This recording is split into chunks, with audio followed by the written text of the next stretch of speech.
4:30টায় উঠে পড়তে বসে, 2 ঘন্টা পড়লো। এরপরে সেই স্কুল থেকে বাসায় গিয়ে আবারও যদি সে সন্ধ্যার পরে পড়া শুরু করে, তাহলে আবারও 4 ঘন্টা বা 5 ঘন্টা যদি পড়া শুরু করে, আমার বিশ্বাস একটা শিক্ষার্থী 6 ঘন্টা ইজিলি পড়তে পারে। কিন্তু এখানে গুটি কয়েক শিক্ষার্থী আছেন যারা মাত্র 1 থেকে 2 ঘন্টা পড়েন এভরিডে, এবং গার্ডিয়ান সুন্দর করে স্বাক্ষর দিয়েছেন। আমি শ্রদ্ধা রেখে বলছি সম্মানিত গার্ডিয়ানদের, প্লিজ আপনার সন্তান যেন প্রত্যেক দিন কমপক্ষে 6 ঘন্টা পড়ে। বিশ্বাস করুন, যদি আপনার সন্তান প্রত্যেকদিন 6 ঘন্টা পড়তে পারে, ওর রেজাল্ট A+ সুনিশ্চিত। আর যদি আরো 1 ঘন্টা বৃদ্ধি করতে পারেন, তাহলে আপনাকে চিন্তাই করতে হবে না। আপনি স্বাক্ষর দিচ্ছেন, উদ্দেশ্য কিন্তু স্বাক্ষর দেন। অনেকগুলো কলাম আছে, নামাজ থেকে শুরু করে কোরআন হাদিস, প্রত্যেকটা কলাম আছে। প্রত্যেকটা কলাম যদি পুঙ্খানুরূপে পূরণ করতে পারে, আপনার সন্তান একজন আদর্শবাদী সন্তান হবে। আপনার সন্তান একটা ভালো রেজাল্ট নিয়ে এসে বড় হবে। কারণ আমরা দুটোই চাই। এই জন্য আমি সম্মানিত অভিভাবকের অনুরোধ করবো, প্লিজ আপনার সন্তান যেন কমপক্ষে 6 ঘন্টা পড়ে। যদি না পড়ে একটু আমাকে জানাবেন, আমি প্রয়োজনে তাকে মোটিভেশন দিয়ে বোঝাবো। আমি গত কয়েকদিন আগে মানে থার্সডেতে এবং প্রত্যেকটা ক্লাস আমি গিয়েছিলাম, প্রত্যেকটা ক্লাসে আমি গিয়ে তাদেরকে বুঝিয়েছি, সম্ভবত 6 থেকে ক্লাস 10 পর্যন্ত। প্রত্যেকটা ক্লাসে আমি গিয়ে আমি বুঝিয়েছি যে তোমরা কত ঘন্টা পড়বা। সবাই বলতে বাধ্য হয়েছে, আমি তাদেরকে জোর করে মুখে বলিয়ে নিই নাই। তারা বলতে বাধ্য, স্যার আমি 6 ঘন্টা পড়বো। যে 1 ঘন্টা পড়েছে সেও বলেছে স্যার আমি 6 ঘন্টা পড়বো। কেউ বলেছে স্যার আমি 6 ঘন্টা না, আমি 7 থেকে 8 ঘন্টা পড়বো। আমি ওকে বুঝিয়েছি, সে এই কথাগুলো মেনে নিয়েছে। কিন্তু আপনাদের একটু দেখতে হবে যে আসলে সে 6 ঘন্টা পড়লো কিনা। যদি কাজটি করতে পারেন তাহলে অনেক ভালো হবে। আরেকটা কথা আপনাকে বলবো, আপনারা সবাই জানেন টমাস আলভা এডিসনের নাম আপনারা অবশ্যই সবাই শুনেছেন। তো টমাস আলভা এডিসন যখন স্কুলে যায়, সে ভালো করে পড়াশোনা পারতো না অথবা করতো না। তার স্কুলের সমস্ত শিক্ষক তারপর রাগান্বিত হলেন, ওই একটা চিঠি লিখলেন। চিঠি লিখে বললেন যে Thomas Alva Edison, take this letter and you will give it straight to your mother and you won't open it, only your mother will open it and your mother will read out this letter. তো তুমি এটা খুলবা না, তুমি এটা পড়বা না, তোর মা শুধুমাত্র পড়বে। চিঠিটি বাসায় নিয়ে এসে তার মাকে দিয়েছে। তার মা পড়ে হতভম্ব হয়ে গেছে, কিন্তু সন্তানকে বুঝতে দেন না। কারণ চিঠির মধ্যে লেখা ছিল যে টমাস আলভা এডিসন একজন অযোগ্য ছাত্র, তার কোনো মেধা নেই, সে কোনো পড়াশোনা করে না। ফলে আমরা বাধ্য হলাম আপনার সন্তানকে স্কুল থেকে বহিষ্কার করতে। কিন্তু এই চিঠির এই শব্দগুলো পড়ে তার মা যখন চুপ হয়ে গেলেন, তখন টমাস আলভা এডিসন, তার মার নাম হচ্ছে ন্যান্সি এডিসন, যে শুনলেন মা শিক্ষক কি লিখেছেন এই চিঠিতে, তার মা পুরো কথাটি ঘুরিয়ে দিলেন, দিয়ে বললেন যে তোমার শিক্ষক লিখেছেন যে টমাস আলভা এডিসন সব থেকে মেধাবী একজন শিক্ষার্থী, সব থেকে মেধাবী, সব থেকে পাঞ্চুয়াল, তাকে পড়ানোর মতো যোগ্য কোনো শিক্ষক আমাদের স্কুলে নেই। তাই আপনার সন্তানকে আপনি নিজে পড়ান অথবা অন্য কোনো ভালো স্কুলে ভর্তি করিয়ে দেন। টমাস আলভা এডিসনের কথা শুনে সে ছোটো ছেলে নাচতে শুরু করেছে যে আমাকে স্যার এত মেধাবী বলেছে। আসলে তাই ছিল। তাই এরপরে টমাস আলভা এডিসন এত আন্তর্গত নিয়ে পড়া শুরু করলো যে এই যে আমরা বৈদ্যুতিক লাইট দেখছি, দেখবেন সে আবিষ্কার করেছে। 1000-এরও বেশি সে আবিষ্কার করেছে। সামান্য মায়ের একটি কথাই এই টমাস আলভা এডিসন কত দূর এসেছে চিন্তা করেছেন। আলফ্রেড নোবেলের নাম আপনারা অবশ্যই সবাই শুনেছেন। আলফ্রেড নোবেল তার মাকে গিয়ে বলতেছে, তার বাবার ডিনামাইটের ব্যবসা ছিল, গিয়ে বলতেছে মা আমি ডিনামাইট আবিষ্কার করেছি। তো জিজ্ঞেস করলো যে বাবা এই ডিনামাইট কি হয়? বলছে মা এই ডিনামাইট দিয়ে পাহাড় ধ্বংস করা হয়, ব্রিজ ধ্বংস করা হয়, বিশাল বিশাল বিল্ডিংগুলোকে ধ্বংস করা হয়, এত শক্তি ডিনামাইটের।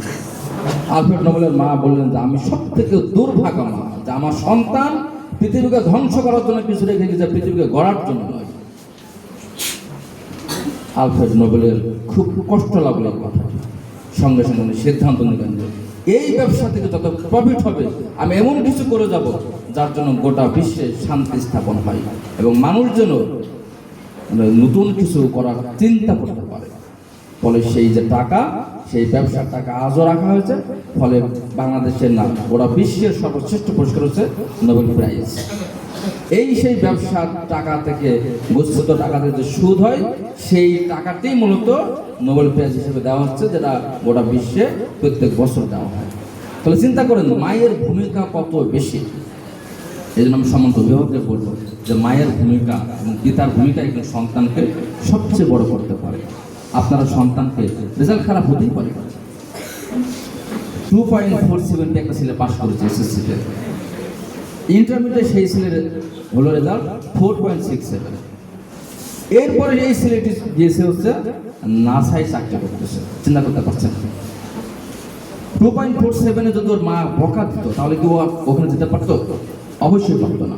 তাহলে পিতা মাতার যে অনুপ্রেরণামূলক যে উপদেশ বা উৎসাহমূলক যে উপদেশ, এই উপদেশগুলো সন্তানকে বড় করে। দয়া করে কেউ কখনো বকা দেবেন না সন্তানকে। রেজাল্ট খারাপ করেছে ওকে বলবেন যে failure is the player of success, এটা আমরা সবাই জানি।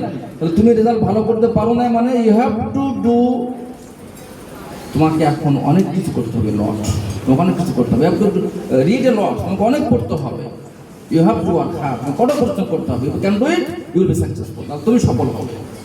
তুমি পারো নাই তার মানে পারবে না এটা নয়, তুমি পারো নাই মানে তোমাকে এখন পারতে হবে, তোমার পথ খোলা করতে হবে। মনে করবেন কোনো শিক্ষার্থী যদি পিতার কাছ থেকে মায়ের কাছে উৎসাহিত পায় তাহলে তার রেজাল্ট অবশ্যই ভালো হবে। অতএব সম্মানিত শিক্ষক এবং সম্মানিত অভিভাবক এবং প্রিয় শিক্ষার্থী বন্ধুরা, আমরা সব সময় উৎসাহমূলক কথাগুলো শুনবো এবং যারা উৎসাহিতমূলক কথাগুলো বলার দায়িত্বে আছেন তারা আমরা বলবো। আর প্রিয় শিক্ষার্থী, তোমাদেরকে বলবো, তোমরা যারা আজকে ভালো রেজাল্ট করেছো তাদেরকে অসংখ্য অসংখ্য ধন্যবাদ। আর যারা ভালো রেজাল্ট করতে পারো নাই তারা অবশ্যই পারবা। আমি একটি শেষ কথা বলে বিদায় নেব। আমার নিজের ভাই, অন্য কেউ না, পরীক্ষা ফেল করেছে, সম্ভবত ক্লাস 9-এ ফেল করেছে, তখন আমার জন্ম হয়নি। তো ভাই, আমাদের বাসায় অনেক গরু অনেক মহিষ সেই সময় ছিল, গ্রামের মানুষ। আব্বা এসে দেখতেছেন যে গরু নিয়ে সে মাঠে যাচ্ছেন। আব্বা বললেন, তুমি কোথায় যাচ্ছ? আমার লেখাপড়া হবে না, আমি এখন গরু চড়াবো। আব্বা বললেন, তুমি তো আমার বংশের চুনকালি দিবে, তোমার যে বংশ মর্যাদা তুমি এটা বুঝতে পেরেছো, তুমি কি করতে যাচ্ছ? আব্বা আমার লেখাপড়া হবে না, এই জন্য আমি গরু চড়াবো। বলে তুমি গরু রাখো। আব্বা বড় আব্বাকে ফোন দিলেন, সেই মধ্যে ফোন ছিল, চিঠি লিখলেন যে আমার মেজো ছেলের এই অবস্থা। আব্বাকে তখন বড় আব্বা চিঠি লিখলেন যে ঠিক আছে, তুমি তোমার ছেলেকে ঢাকায় আমার কাছে পাঠিয়ে দাও। ঢাকায় পাঠিয়ে দিল। বড় আব্বার ছেলে আর আমার মেজো ভাই একসঙ্গে পড়াশোনা করলো। সেই সময় আমার মেজো ভাই সম্ভবত 8টা পেলেন লেটার, আর আমার বড় আব্বার ছেলে ও ইঞ্জিনিয়ার, ও পেল 10টাতে লেটার। প্রিয় শিক্ষার্থী বন্ধুরা, তোমাদের কথাটা বলার উদ্দেশ্য হচ্ছে, তোমার কাছে যখন ব্যর্থতায় এসে উঁকি মারবে তখন তুমি চেষ্টা করবে সফলতা কোথায় আছে সেদিকে তাকানো। তাহলে ব্যর্থতাকে পদদলিত করে তুমি সফলতার শীর্ষে পৌঁছাতে পারবে। অতএব ব্যর্থতা কখনোই মানুষের জীবনকে বন্ধ করতে পারে না। যাদের মধ্যে সদিচ্ছা আছে, আমাকে বড় হতে হবে, তুমি অবশ্যই বড় হতে পারবে যখন তুমি প্রত্যেকদিন তোমার স্বপ্নগুলোকে, তোমার কল্পনাগুলোকে খাতায় লিখবে আর চিন্তা করবে আমার এখন কী করা উচিত, আমার এই কল্পনাকে বাস্তবায়ন করতে হবে।